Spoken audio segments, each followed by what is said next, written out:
जय हिंद दोस्तों, नमस्कार। आज मैं ऐसे विश्व प्रसिद्ध महान व्यक्तित्व की विराट छाया में खड़ा हूँ जिसके नाम का अर्थ होता है महान। जी हाँ, मैं बात कर रहा हूँ कबीरदास की, विश्व प्रख्यात कवि कबीरदास की। कबीरदास के बारे में बात करें तो कबीरदास के जन्म से लेकर के मृत्यु तक बहुत सारे विवादों का संक्रमण काल वो था, लेकिन एक बात तो तय है, उनके जन्म और मृत्यु की विवादों को छोड़ दिया जाए तो उनका जो शेष जीवन बचता है, उन्होंने अपने जीवन में क्या क्या किए क्या नहीं किए, वो सारी चीजें कागज के पन्ने की तरह, खुली किताब की तरह है। जी हाँ दोस्त, उनके जन्म 1398 में काशी में लहरतारा नामक तालाब के पास माना जाता है। बहुत सारे लोगों का विचार है कि वह जो काशी का लहरतारा नामक तालाब है, उस तालाब में वह कमल के पुष्प पर स्वतः अवतरित हुए थे। और वहीं कुछ विचारकों का मानना है कि वो किसी विधवा ब्राह्मणी के गर्भ से पैदा हुए थे, जिस विधवा ब्राह्मणी ने उस बालक को उस तालाब में छोड़ दिया था और उनका पालन पोषण नीरू और नीमा नामक दो जुलाहों ने किया था। तो ये तरह तरह की भ्रांतियां हैं। कबीर के बारे में हम जाने तो कबीर एक समाज सुधारक व्यक्ति के रूप में ज्यादा जाने जाते हैं। समाज में फैले बाह्य आडंबरों तथा रूढ़ियों पर उन्होंने पुरजोर प्रहार किया।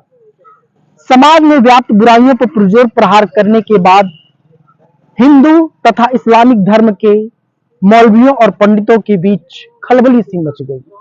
ये खलबली मसला लाजमी था। कबीर के कविता के शब्दों में इतने ओज थे, इतनी गहरी उनकी सोच थी, इतनी गहरी उनकी भाषा थी, जिनको सुन करके लोगों के भीतर आग सुलगना लाजमी था। ऐसी परिस्थितियों में कबीर को इस्लामिक धर्म गुरुओं के द्वारा तथा हिंदू धर्म गुरुओं के द्वारा, दोनों लोगों के द्वारा प्रताड़ित किया जाने लगा। मैं बात कर रहा हूँ कबीरदास के परिनिर्वाण स्थली के बारे में। तो कबीरदास की परिनिर्वाण स्थली उत्तर प्रदेश के संत कबीर नगर जिले के मगहर कस्बे में स्थित है।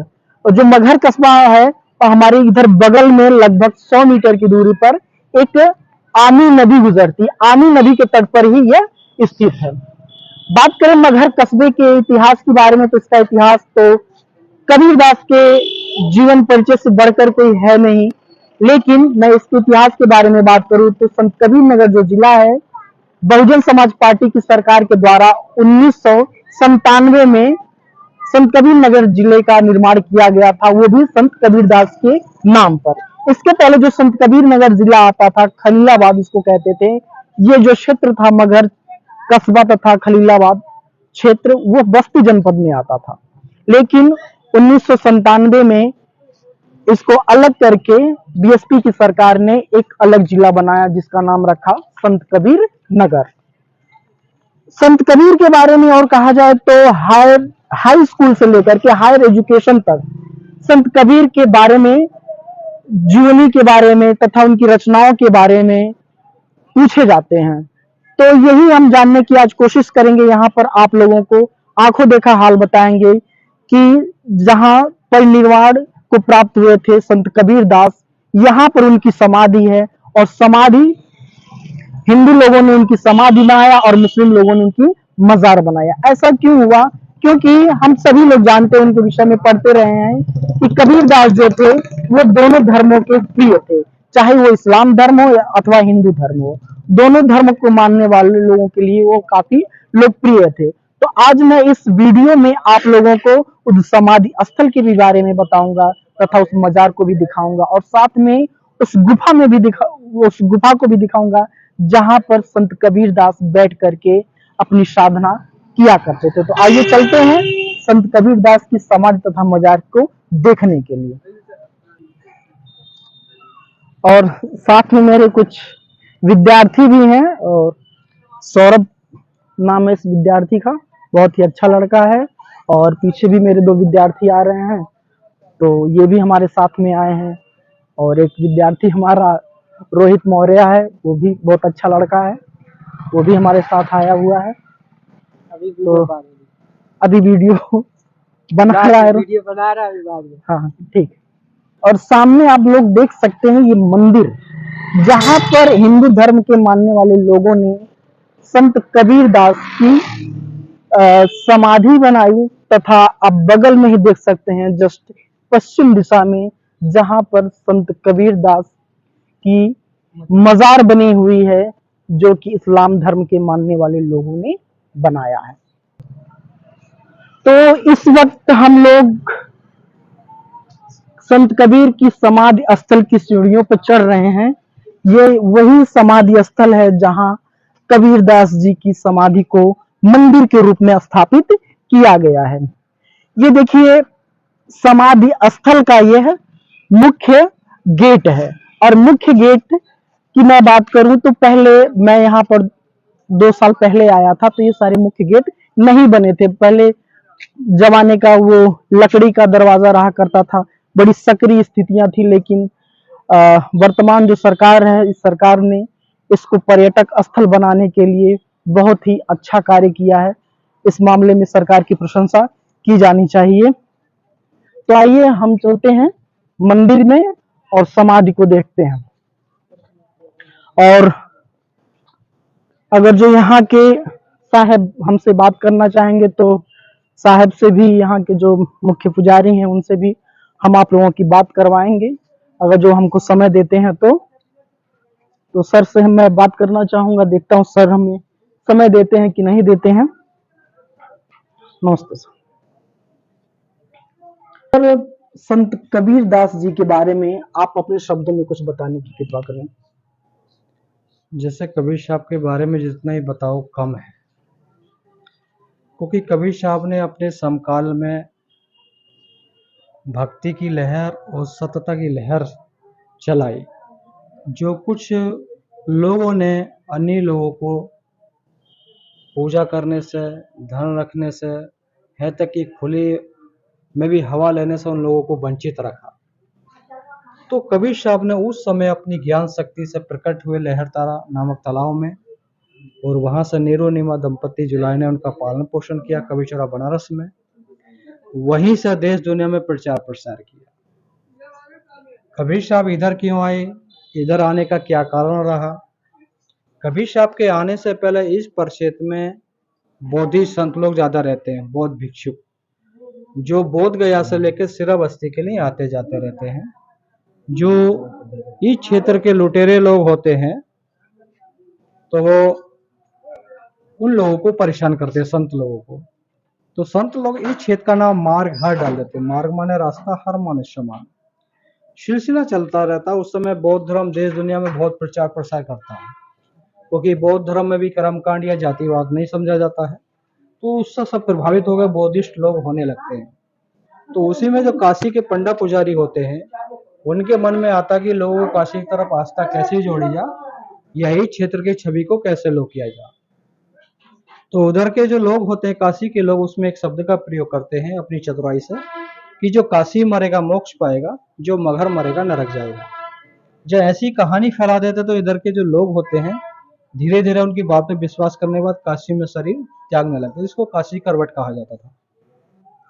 परंपरा चालू हो जाती है, लोग काशी की तरफ जाने लगते हैं। तो उसके बाद और भी इधर संत आते हैं, बुजुर्ग संत होते हैं, पानी मांगते हैं। पानी की जगह उनके बर्तन में जो इधर के पशु चराने वाले लोग हैं, पानी न देकर उनके बर्तन में मिट्टी या धूल भरकर दे देते हैं। तो उन संतों के मुख से शब्द निकल जाता है कि आज से क्षेत्र में सूखा पड़ेगा या धूल उड़ेगा। उस समय के बाद धीरे धीरे वर्षा कम होने लगता है। काफी उपचार किए जाते हैं सभी धर्मों के अनुसार, लेकिन वर्षा नहीं होता। फिर यहाँ का जो राजा होता है जनता दरबार लगाता। उस जनता दरबार में सभी रीति रिवाज के संत लोग आते हैं।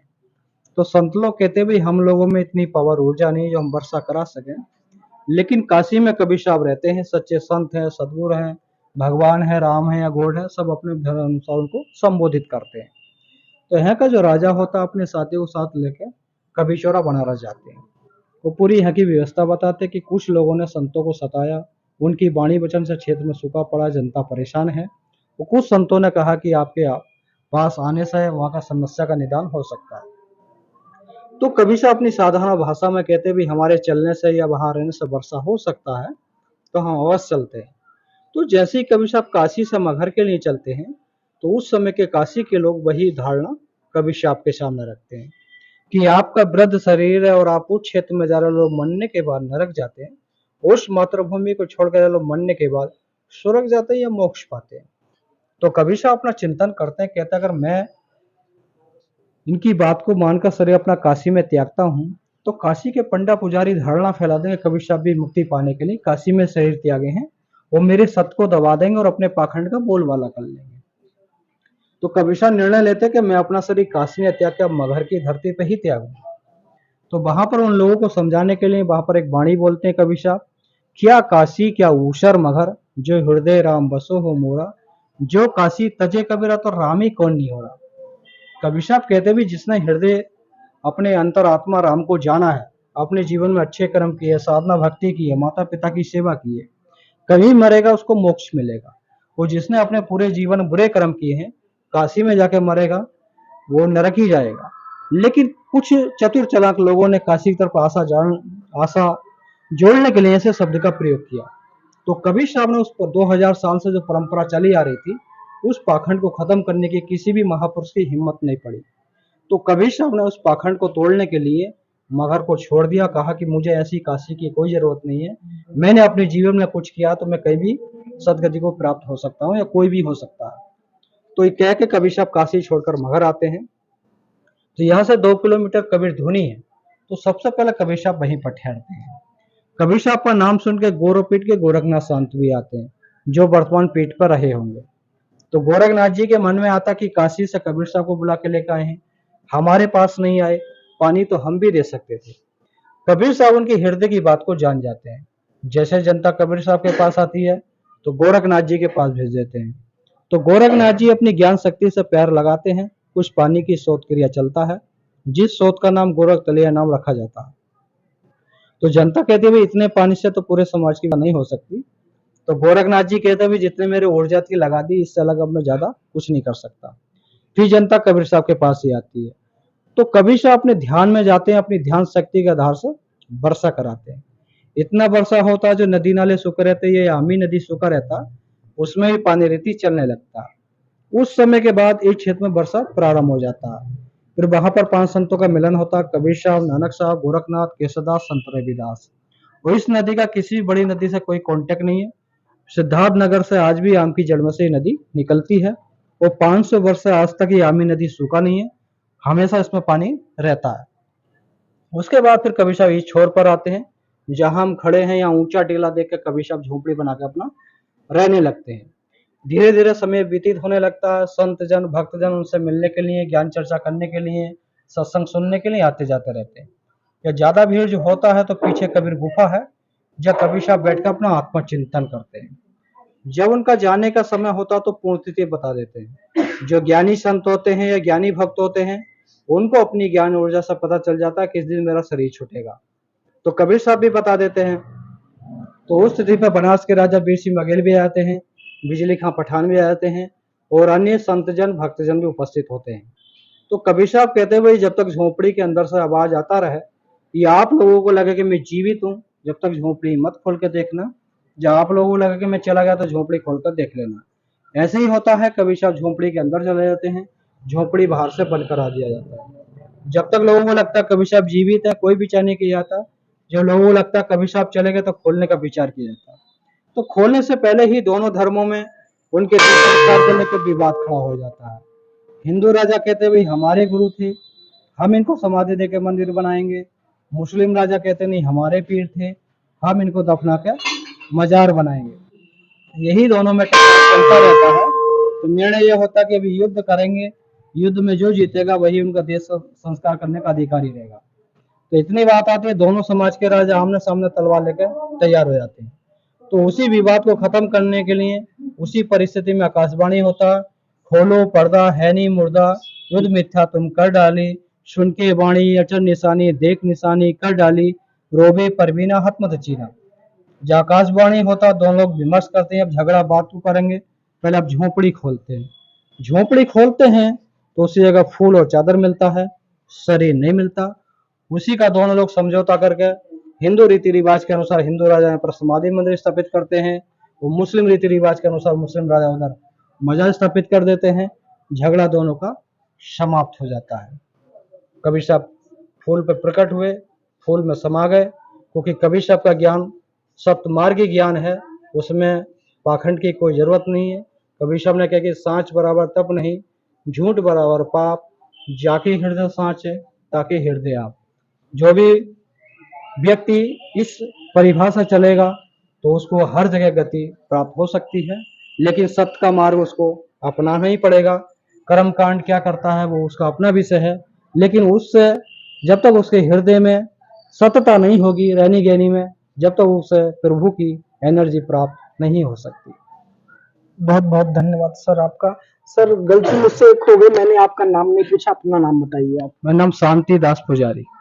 शांति दास पुजारी साहब ने हमें संत कबीर दास के बारे में काफी विस्तार से बताया और बहुत अच्छे इनके शब्द हैं, जिस तरह से ये शब्दों को तोल तोल के बोलते हैं, बहुत ही अच्छा लगा इनकी वाणी को सुन करके। तो बने रहिए हमारे चैनल पे और हम आपको ले चलते हैं। समाधि स्थल था ये, अब पीछे यहाँ मजार है, मजार को दिखाने का प्रयास करते हैं। उसके बाद हम उस जगह पे चलेंगे जहाँ कबीर दास जी बैठ करके गुफा में अपनी साधना किया करते थे। तो आइए मैं अभी जो संत साहब कबीर दास जी का समाधि स्थल है वो अभी तो दरवाज़ा बंद है, लेकिन मैं दरवाज़ा खोल करके साहब का दर्शन आप लोगों को करवाता हूँ। तो ये संत साहब का समाधि स्थल है, तो ये देखिए संत साहब जी का समाधि स्थल पर हम लोग आ चुके हैं और चढ़ा देते हैं साहब पे। ये रहा साहब का समाधि स्थल। अब हमारे जितने भी व्यूवर्स हैं, हमारे जितने भी फॉलोवर हैं, सभी लोग एक बार मैं ज़रूर कहूँगा आप लोगों से कि एक बार मगहर ज़रूर आइए आप लोग। बहुत ही रमणीय जगह है, वर्तमान की सरकार बहुत ध्यान दे रही है और मुझे लगता है सभी को अपने जीवन में एक बार संत सरोवर कबीर दास की समाधि स्थल का दर्शन करना चाहिए। और देखिए कितनी ये धरोहर समाधि कबीर दास जी की संभाल करके यहाँ रखी गई है। ये देखिए कबीर दास साहब उस जमाने में जब सतनाम लिखा है इस पे, ये इसको क्या कहते हैं सर? इकतारा जब उस समय बजाया करते थे और बैठ करके भजन कीर्तन किया करते थे। और यहाँ पर देखिए स्वयं संत शिरोमणि कबीर दास जी का पहना हुआ ये माला है और स्वयं संत कबीर दास जी की पहनी हुई ये खड़ाऊ है। आप सीधा इसका दर्शन कर सकते हैं आप सभी लोग। और संत साहब जी की उस दौर की बनाई गई टोपी और उनकी जो एक प्रसिद्ध रचना है बीजक भी यहाँ रखी गई है। और भी उनकी बहुत सारी रचनाएं हैं, बीजक है और साखी है, ये सारी तमाम उनकी रचनाएं हैं, लेकिन यहाँ पर बीजक रखी हुई है। तो ये बड़ा सौभाग्य है कि हम लोग यहाँ पर इन सारी चीज़ों का दर्शन कर पाए। वैसे तो मैं कई बार यहाँ पर आया हूँ, लेकिन इतने विधिवत तरीके से दर्शन करने का जो मुझे सौभाग्य प्राप्त हुआ है वो पहली बार प्राप्त हुआ है। इसके लिए यहाँ के और ये देखिए इस पे आप जो समाधि पे चांदी देख रहे हैं ना, ये बिल्कुल ओरिजिनल चांदी है। ये गुजरात के लोगों के द्वारा, उनके भक्तों के द्वारा इस पे चांदी चढ़ाई गई है। ये चांदी से सतगुरु साहब की समाधि तैयार की गई है और ये दरवाज़ा भी बिल्कुल गुजरात के लोगों के द्वारा ये बिल्कुल चांदी का बनवाया गया है। हाल ही में मैं कुछ दिन पहले आया था कि ये लकड़ी का ही दरवाज़ा था, लेकिन ये पूरा चांदी से बना हुआ है। गुजरात के लोगों के द्वारा ये किया गया है सब साहब के जगहों में। तो आइए मैं चलता हूँ, आप लोगों को गुफा की तरफ ले चलता हूँ और फिर बगल में ही गुफा के रास्ते जाने में ही यहाँ पर मज़ार है, वहाँ मज़ार के बीच दर्शन नहीं बोले हैं नहीं ठीक है। बहुत एडिटिव चीज़ें देखने में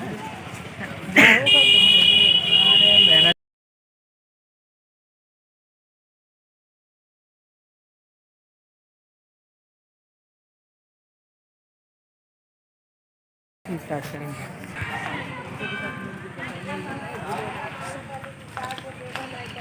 तो हम लोग आ पहुँचे हैं इस समय कबीर गुफा के पास।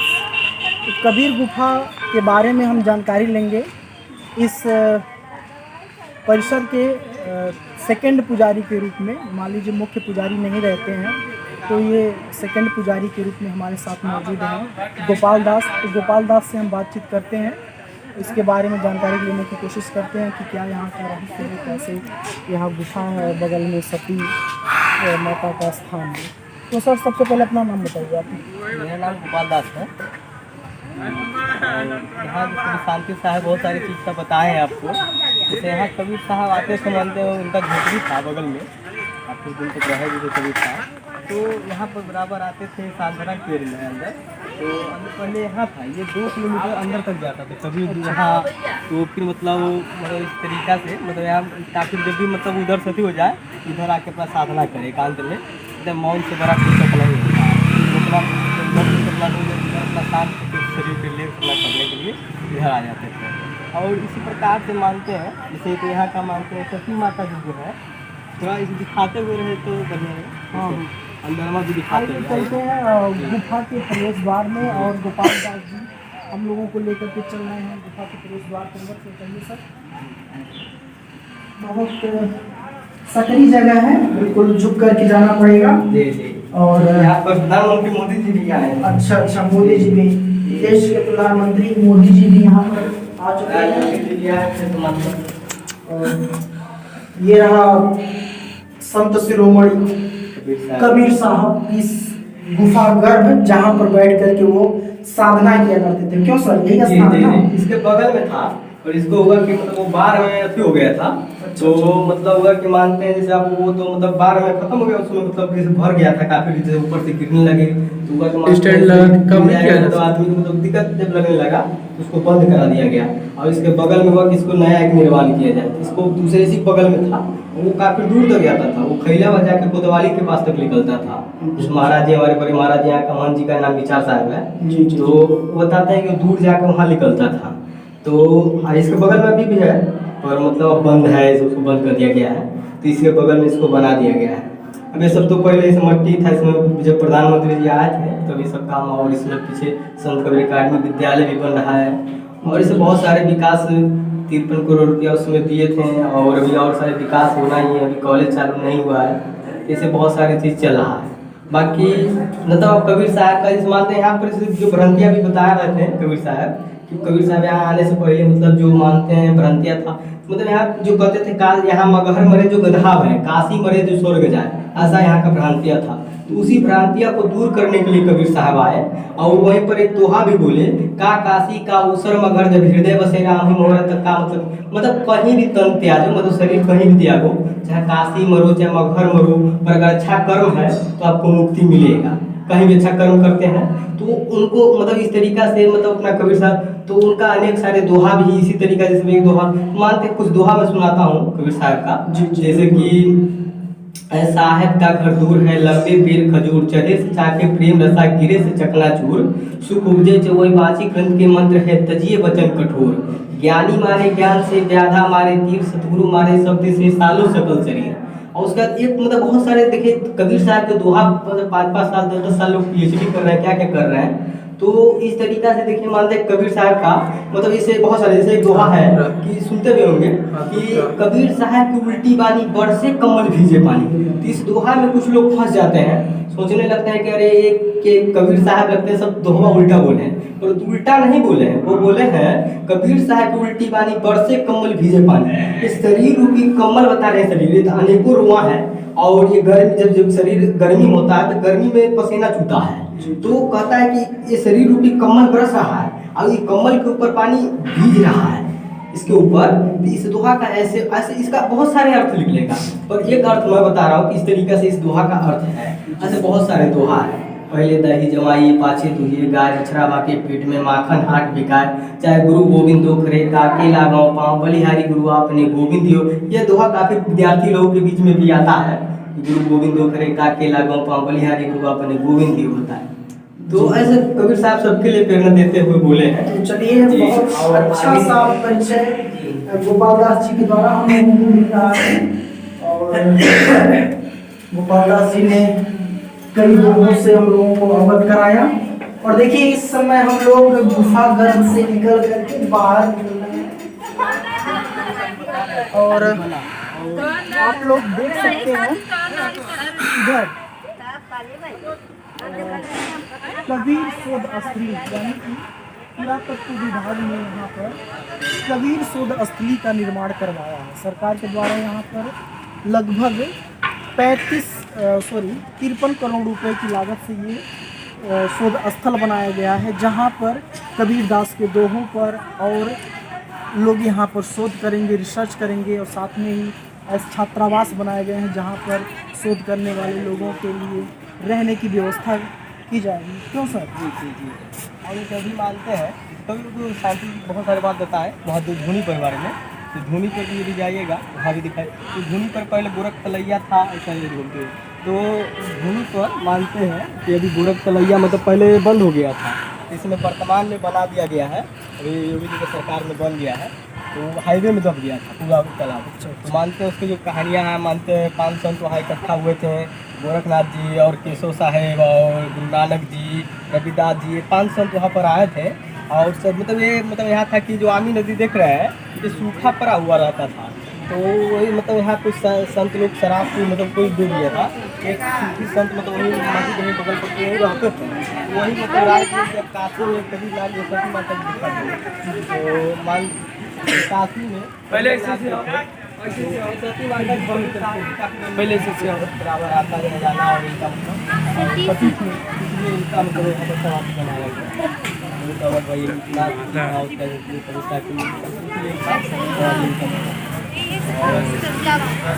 इसी प्रकार से मानते वहाँ अभी धुनी की बात कर रहे थे। धुनी पर अभी मतलब गोरख तलैया भी बन गया है और गुरु नानक जी वहाँ पर कुआं खनवाया था, जाइए तो देखेंगे तो उस मतलब अपने तब तपस्या से कुआं का पानी भर दिए थे। और गोरखनाथ जी एक तालाब खनवाए थे, तालाब मतलब सूखा यहाँ का पानी बरसता ही नहीं ऐसा, मतलब बहुत सारे आपको साइंटिस्ट बताए हैं। तो उसमें कुछ चीज़ें नहीं बता रहा, मतलब को बहुत सारे बात बताए ही है। तो वही चीज़ मतलब वहाँ तब तपस्या से अपना मतलब गोरखनाथ जी वहाँ खनवाया, उसके बाद अपना मीठा से दबाए तो उसमें क्या कहता है कि एक 5-6 फुट का फुहारा पानी निकला और उससे पूरा तालाब भर गया। और हुआ कि इतना पानी से क्या होगा, खेती बाड़ी कैसे हुआ कैसे क्या। तो कबीर साहब ने कहा कि ठीक अपना भूमि रामायण कर दीजिए। और भूमि सब लोग 5 संत मिल के वहाँ रामायण केशवदास जी से, केशवदास जी का वो आश्रम था, तो रामायण अपना सब लोग मिल के और भूमि बनाने के बाद अपना वहाँ पर पूरा हुआ वहाँ पर भंडारा हुआ। मतलब उसके बाद जब भूमि रमने के बाद जब मतलब वहाँ पर जब 5 संत इकट्ठा बैठ के हम शुरू किए तब खूब घनघोर बादल हुआ, बारिश हुआ, तब से ये शराब खत्म हो गया। शराब का बारिश होने वाला तब से नदी जो था यहाँ से 1 किलोमीटर दूर था, इसका रास्ता ऐसे करवा दिया। यही शिव मंदिर के किनारे से निकलता है जो दिखाए यहाँ का जानकारी है। बाकी तो काशी में सबको बताई है कैसे लगता तारा तालाब में प्रकट हुआ था उनका मतलब लास्ट में मतलब उनका शरीर नहीं मिला था, कमल के पंखुड़ियों में बदल गए थे कबीर साहब। और थोड़ा शॉर्ट कट में बता रहे हैं कि कबीर साहब को काफ़ी चीज़ बताया है, इसलिए बहुत शॉर्ट में बता रहे हैं कि कबीर साहब कमल के पंखुड़ियों में बदल गए, उनका शरीर नहीं मिला था, पूरा शरीर। और वही मतलब एक पुरुष का 2 समाधि, एक पुरुष का 2 समाधि यहाँ देखने को मिलता है। और मतलब हिंदू भी मानते हैं, मुसलमान भी मानते हैं। जी ये और कबीर साहब ने ही एकता का एक भाव दिया, मिसाल दिया कि भाई यहाँ मानव एक है, कोई जाति पाति हम लोग का बना है, ये कोई जाति पहले से नहीं था। हम आज भी देखिए नई नई जाति बन रही है बहुत सारी, कोई जाति नहीं दिया उन्होंने कहा कि सब लोग भाई, हिंदू मुस्लिम सब भाई वाले हो। कोई मतलब देवी देवता मतलब सब बताए, कोई ऐसा मतलब वाले को मान रहे, उसी को मान रहे, अलग अलग मानने का तरीका है। तो बहुत अच्छा लगा हम लोगों से आपने बात किया और बहुत बहुत शुक्रिया आपका। तो ये थे हमारे साथ गोपाल दास जी, बहुत अच्छा लगा बातचीत करके इनसे और बहुत ही कम शब्दों में इन्होंने बहुत अच्छी जानकारी सी कबीर साहब के बारे में दी। और इन्होंने एक शब्द कहा कि वो हिंदू के भी प्रिय थे और मुस्लिम के भी प्रिय थे। बिल्कुल ये बात सच है, उन्होंने हिंदू धर्म गुरुओं को भी प्रहार किया और इस्लामिक धर्म गुरुओं को भी प्रहार किया। इस्लामिक धर्म गुरुओं के बारे में मैं एक दोहे के माध्यम से बताना चाहूँगा। उन्होंने इस्लाम पर प्रहार करते हुए कहा कि कंकर पत्थर जोड़ के मस्जिद लिए बनाए, तापर मुल्ला बांध रहे, क्या बहरा हुआ खुदा। और दूसरे बात उन्होंने कही हिंदुओं के बारे में, उन्होंने कहा कि पाथर पूजे हर मिले तो मैं पूजू पहाड़, घर का चाकी कोई ना पूजे जिसका पीसा खाए। तो ऐसे शाब्दिक क्रांतियों से तो एक सामाजिक क्रांति तो होना लाजमी था। तो लिहाजा बिना देखिए सामाजिक आंदोलन के बिना, सामाजिक त्याग के बिना समाज में कुछ बदलाव नहीं आता है। तो सामाजिक बदलाव के लिए कबीरदास जी ने एक बहुत बड़ा कदम उठाया और लोगों के बीच में काफ़ी लोकप्रिय रहे। आज उनका जो नाम लिया जाता है विश्व के तमाम कवियों के बीच लिया जाता है। तो अब मैं यहाँ पर कुछ बच्चे यहाँ पर आए हुए हैं, मुझे लगता है बहुत सारे बच्चे टूरिस्ट बन करके आए हैं। मैं इन बच्चों से बातचीत करता हूँ कि किस कॉलेज के बच्चे हैं तथा कॉलेज में स्कूल से ज़्यादा लेके नहीं क्या नाम है बाबू आपका? प्रिंस गुप्ता जी। अपने स्कूल का नाम बताएंगे? पंडित रामोदय स्मारक इंटरमीडिएट कॉलेज, चौड़ा रोड, रामनगर, अम्बेडकर नगर से आप लोग आए हैं? तब तो सुबह ही निकले होंगे। कल से टूर पे आप लोग हैं? अच्छा, कुशीनगर। तो काफी लंबा चौड़ा है आपका। क्या नाम है आपका? सुमित मौर्य जी। तो कल से निकले, कब निकले हैं कल से? सुबह 6 बजे। सुबह 6 बजे। कहाँ से घूम के आ रहे हैं आप लोग? कुशीनगर, गोरखपुर, तारा मंडल और गोरखनाथ मंदिर, चिड़ियाघर इत्यादि। क्या नाम आपका? निखिल यादव जी। ये बताइए, आपने कुशीनगर घूमा, गोरखनाथ घूमा, चिड़ियाघर घूमा और इस समय आप हैं मगहर में। तो संत कबीरदास के बारे में आप कुछ जानते हैं?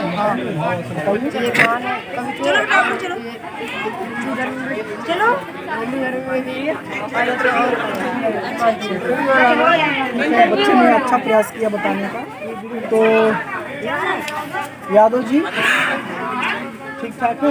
कौन सी जगह आपको अच्छी लगी है बताइए? तारामंडल सबसे अच्छा लगा। चलिए ठीक है, और भी कुछ बच्चे हैं, मैं इन बच्चों से बातचीत करता हूँ। क्या नाम है आपका? नाम बताइए। आर्यन यादव। तो आप इतनी जगह घूमे हैं, सबसे अच्छी जगह आपको कौन सी लगी? तारामंडल। तो सभी बच्चों ने बताया कि तारामंडल उनको सबसे अच्छा लगा। तो सर ये बताइए कि ये इसका निर्माण कब से किया जा रहा है? इसका निर्माण किया जा रहा है आपके 17 से। तो हाँ, 17 में ही आए थे। 17 से इस पर काम चल रहा है निरंतर। उस समय से काम उसके बाद अब जाके बना है और मतलब अभी चालू नहीं हुआ है। अब चालू होने में जब, क्योंकि अभी पैसा जब आगे प्रोजेक्ट वो सामने वाला जो हेडिंग में लिखा गया है मास्टर उन्हीं है। तमाम सब चीज़ अभी जो है वो चीज़ के लिए अभी नहीं हो पाया है। मतलब ये सब बना दिया गया है पीछे का, सब मानते हैं अभी। मतलब उसका तैयारी पूरा, अभी देखिए आगे पैसा आएगा तो हो जाएगा और चीज़ दिखाई थे कैमरा से दिखा दे। तो इसी क्रम में हम लोग कबीर समाध स्थली पे घूमते घूमते आ पहुंचे हैं शिव मंदिर घाट पे। यहाँ आप लोग देख सकते हैं शिव मंदिर है और शिव का घाट है और इसके जस्ट सामने से ही आमी नदी प्रवाहित होती है।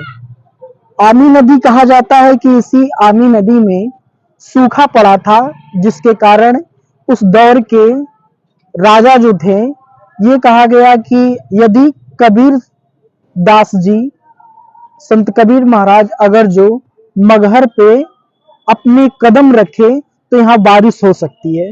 तो कुछ ऐसे मान्यताओं के आधार पर कबीरदास जी ने यहाँ पर अपने कदम रखे। उस दौर के नवाब या राजा जो थे यहाँ के, उनके आग्रह पर कबीरदास जी यहाँ मगहर पे आए थे और उनके आने के पश्चात यहाँ पर बारिश हुई है। तो ये वही नदी है जो किसी समय में उस दौर में वीरान हो चुकी थी, लेकिन ईश्वर की ऐसी कृपा है कि इस आमी नदी में 12 महीने हमेशा पानी भरा रहता है। तो ये हमारा वीडियो था। वीडियो तो काफी लंबा हो गया है, लेकिन मेरा आप लोगों से आग्रह है कि इस वीडियो को पूरा देखिएगा तथा काव्य क्लासेस पे यदि आप लोग नए हैं तो काव्य क्लासेस को सब्सक्राइब करिए, लाइक करिए, शेयर करिए। जय हिंद।